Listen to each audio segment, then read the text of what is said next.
आजको यस सप्ताहव्यापी विश्व शान्ति, मानव एकता, चराचर सृष्टि रक्षार्थ सेवा यो महायज्ञ कार्यक्रमको प्रारम्भ उद्घाटन समारोहलाई नेतृत्व गर्नुहुने अध्यक्षज्यू,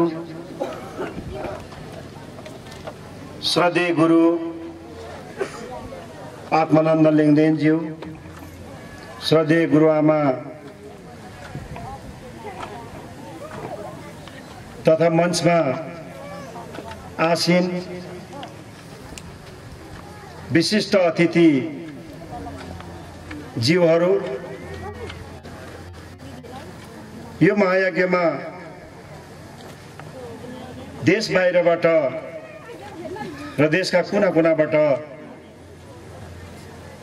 यसलाई भव्यताका साथ सफल पार्नको निम्ति उपस्थित हुनुहुने तपाईं सम्पूर्ण भक्तजन,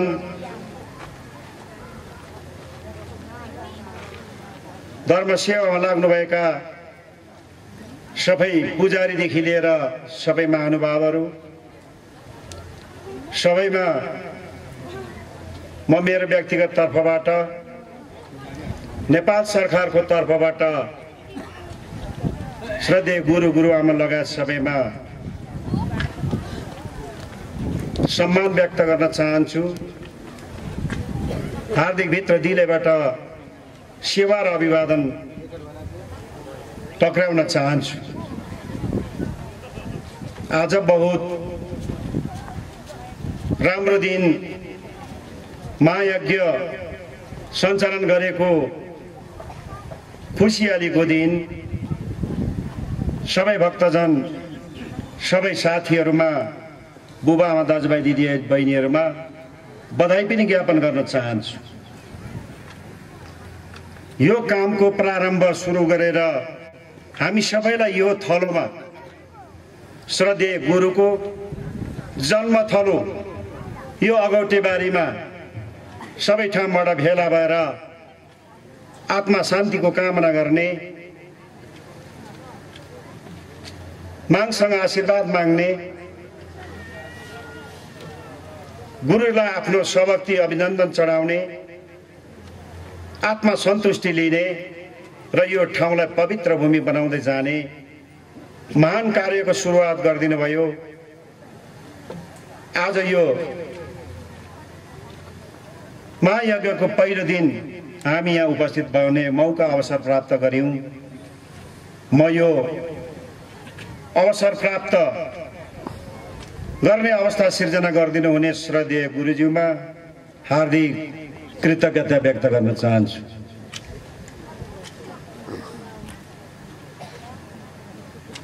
त्यसपछि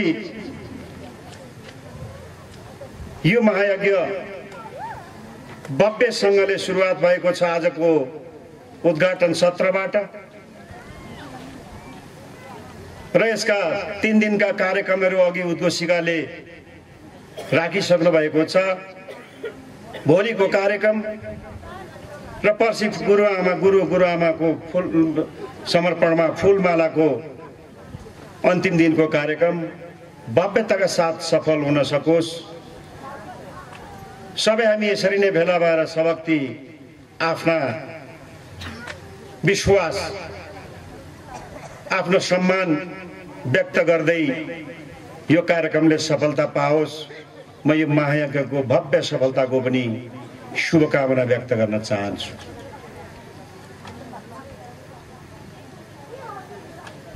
पचहत्तर सालको माघ 1 गते हुनुपर्छ। मैले यसरी नै निम्ता पाएँ। वर्तमान गुरु, हाम्रा महागुरु सबैले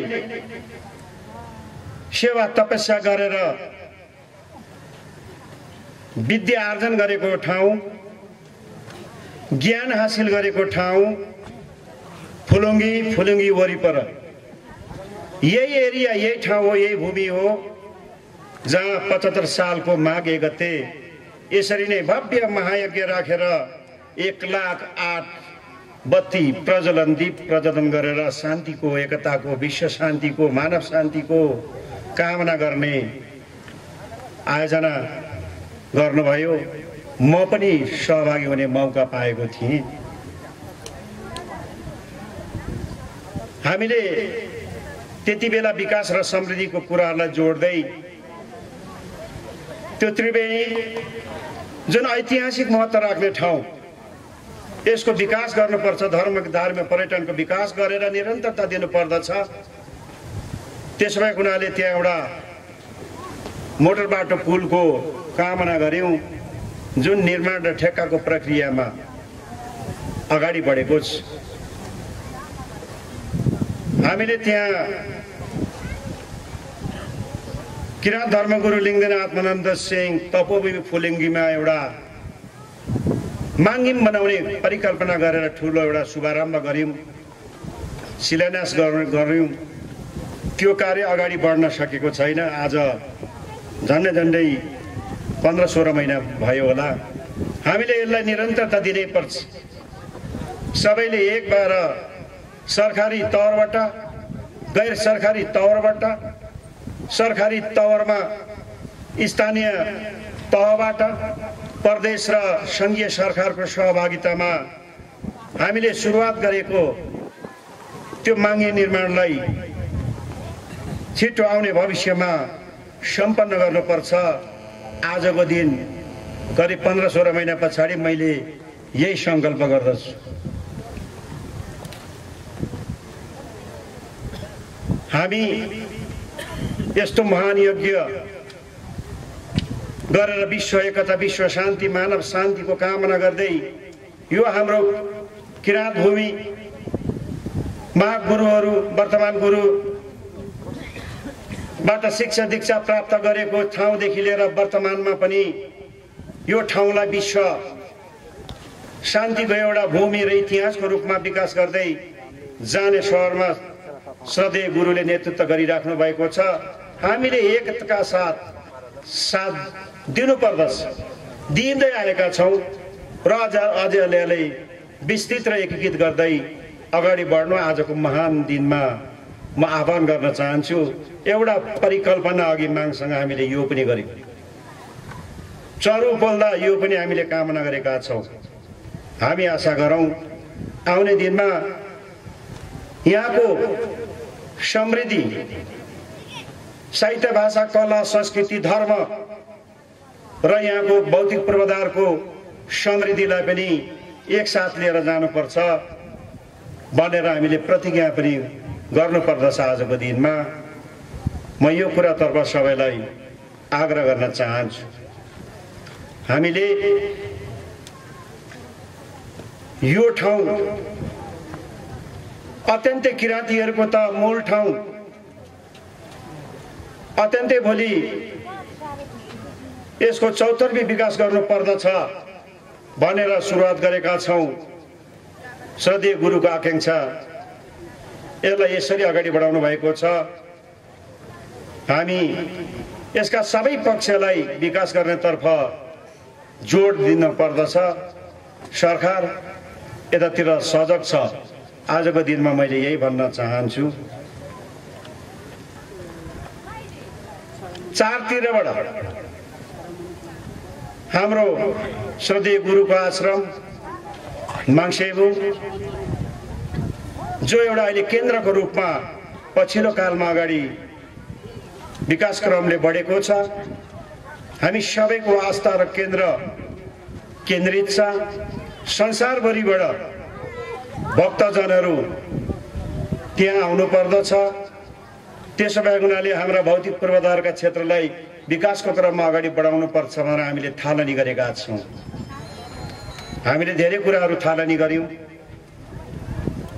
दमकबाट फाल्गुनन्द मार्गको सुरुवात गरेर आश्रम हुँदै राँके रवि भेटाडको बाटो कालोपत्रे बाटोसँग जोड्नको निम्ति कालोपत्रे बाटोलाई सुरुवात गर्यौँ। निर्माणको तीव्र चरणमा छ।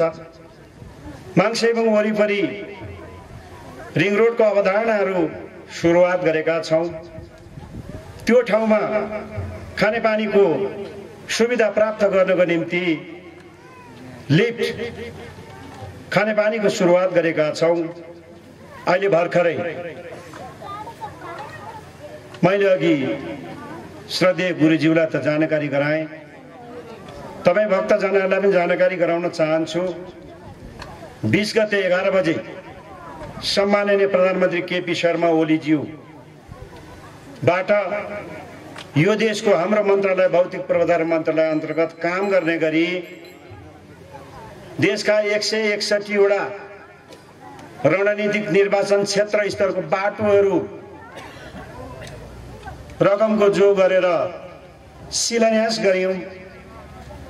त्यो बाटो हाम्रो त्यही आत्मानन्द मार्गको लक्ष्मीबादबाट वडा नम्बर 7 बिबारे हुँदै गुरु आश्रमको दायाँपट्टिबाट माङ्सेपुङ भन्ज्याङ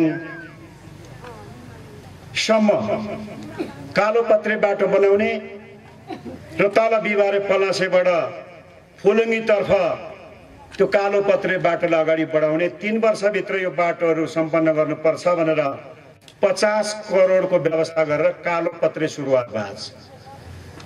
स्वाभाविकले धार्मिक हाम्रो किराँत धर्मको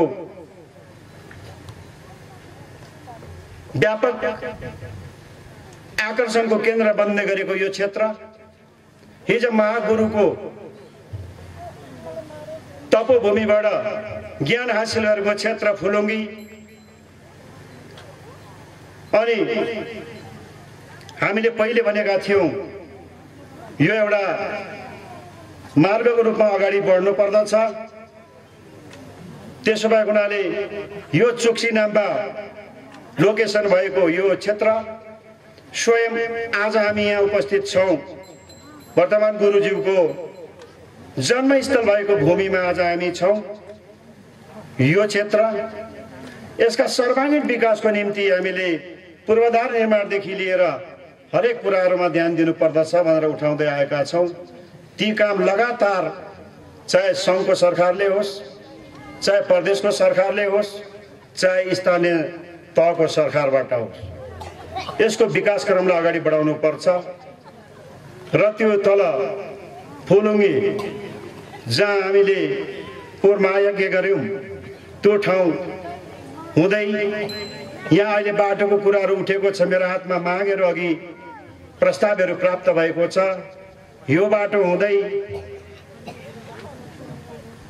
यो बाटो माथि राँके माथि पुरानो पञ्चमीसम्म अत्यन्तै राँके रविभेटा र मेची हाइवेसँग यसको कनेक्सन हुन्छ। यो ढङ्गले यो क्षेत्रको विकास गरिनुपर्छ भन्ने कुराहरू आएको छ। हामीले यसलाई धेरै ध्यान दिन्छौँ। अहिले भर्खरै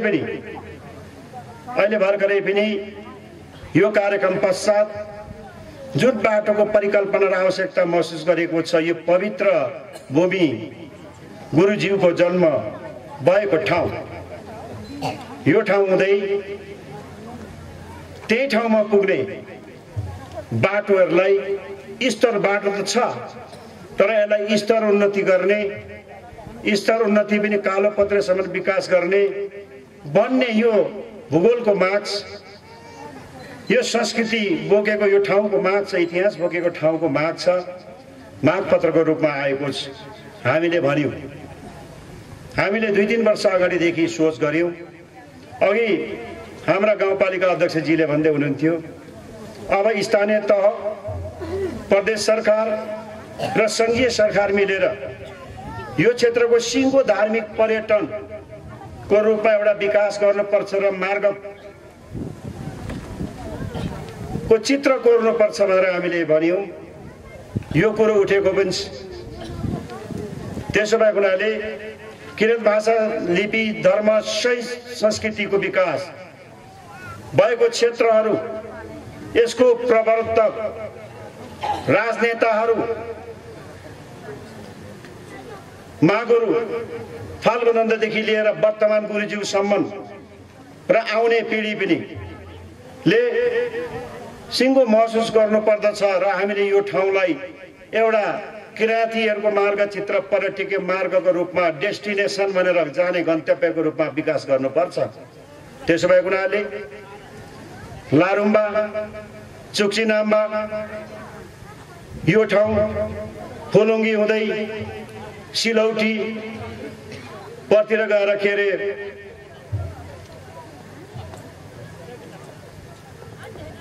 लोब्रेकुटी अनि त्यसको अन्त्य ठक्टाङ हामीले यहाँसम्मको मार्गहरूलाई प्रशस्त गर्यौं। किराँत धर्मको मार्गलाई, किराँत धर्म पर्यटन संस्कृतिको विकासलाई यसरी एकीकृत रूपमा जोडेर हेर्यौं र हामीले यो ठाउँसम्मका गन्तव्यलाई भौतिक पूर्वाधारदेखि लिएर संस्कृति भाषा लिपि धर्मदेखि लिएर विभिन्न हाम्रा माङ्गिमदेखि लिएर हाम्रा सबै कल्चरहरू स्थापना गर्दै अगाडि बढायौं भने यो पुरा हुन्छ। महागुरु फाल्गुनन्दले देख्नु भएको सपना, डोर्याउनु भएको बाटो, हालका वर्तमान गुरुले नेतृत्व गर्दै गर्नुभएको त्यो बाटोलाई किराँत धर्म संस्कृति लिपि समाज एकता हार्दिकता अघि श्रीजीले भन्नुभयो हामीले बुझेका छौँ। समन्वय भावना सबै मानवलाई समानता, यहाँभित्र त फन्डामेन्टल राइटको पनि कुरा छ, मौलिक हक र अधिकारको पनि कुरा छ, स्वतन्त्रताको पनि कुरा छ। यी सबै अगाडि बढ्नेछन्। त्यसो भएको हुनाले आगामी दिनमा हामीले पोहोर सालको नीतिमा घोषणा भएको थियो यसकै एउटा मास्टर प्लान बनाउने, सुरुवात गर्ने, केही बजेटहरू विनियोजन हुन थालेको थियो तर अलिक एकीकृत रूपमा हुन सकेन। हामी आउने वर्षका सरकारका नीति र कार्यक्रमहरूमा यतातर्फ ध्यान दिनेछौँ।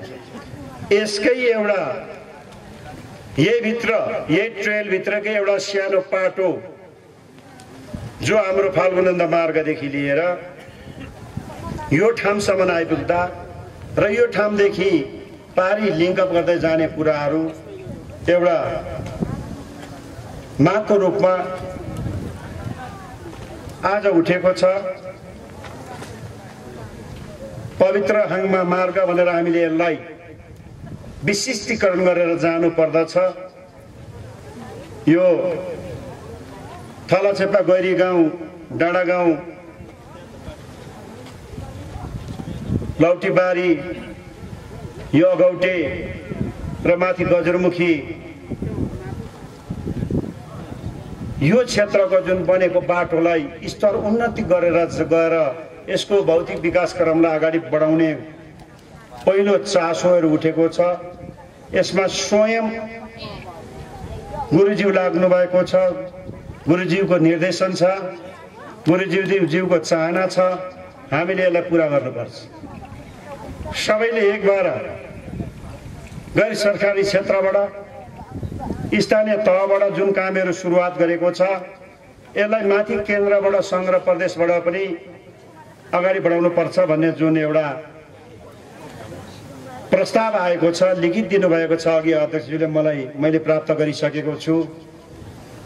मैले अघि सर आउँदा अब फेरि पनि अहिले गुरुज्यूहरूसँगै हामी यो बाटोको अवलम्बन गर्ने हाम्रो कार्यक्रमै रहेको छ। हामी जानेछौँ। म यत्रो तपाईहरू सबैको सामु सङ्घीय सरकार, मेरो मन्त्रालयबाट मैले चलाउँदै आएको भौतिक पूर्वाधार तथा यातायात मन्त्रालयबाट आउने आर्थिक वर्षमा धेरै प्रयत्न गर्नेछु। मैले अहिले यति भन्छु, यसलाई अगाडि बढाउनको निम्ति सक्दो कोसिस गर्नेछु, ध्यान दिनेछु। अवश्य प्रयत्न र ध्यान र चाहना भयो भने केही कुराहरू प्राप्त गर्न सकिन्छ। म आजको दिनमा यति भन्न चाहन्छु।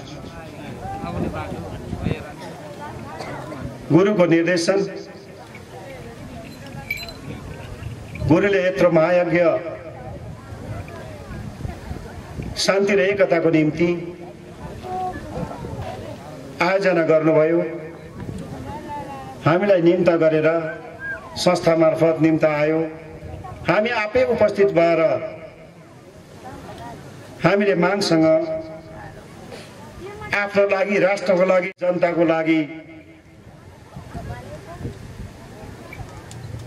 चरु होम गरेर कामना गर्ने, माग गर्ने अवसर प्राप्त गर्यौं। यसको निम्ति म हार्दिक कृतज्ञता चढाउँदछु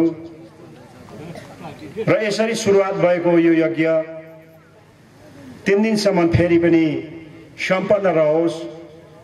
आगामी दिनमा पनि यस्ता महान धार्मिक कार्यहरू निरन्तर हुँदै आएका छन् र हुँदै जानेछन्, जसमा हामी सबैको एकीकृत रूपमा साथ रहनुपर्छ भन्दै मैले गुरुज्यूको तर्फबाट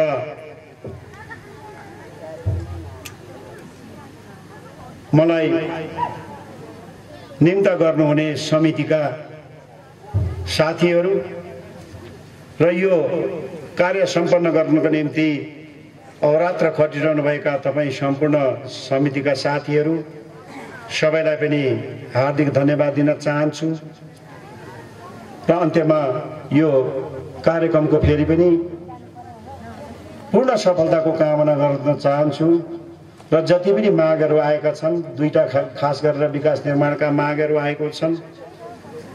विगतमा भएको कामहरू मैले केही बताएँ। विद्युतीकरण त्यही ढङ्गले जाँदैछ सिङ्गो यो भेगको। त्यसैले हामीले सबै दृष्टिकोणबाट यो क्षेत्रलाई चाँडै एउटा विकासको रूपमा परिणत गर्ने प्रण गरौँ, यही कामना गर्दै मेरो भनाइ अन्त्य गर्छु। धन्यवाद।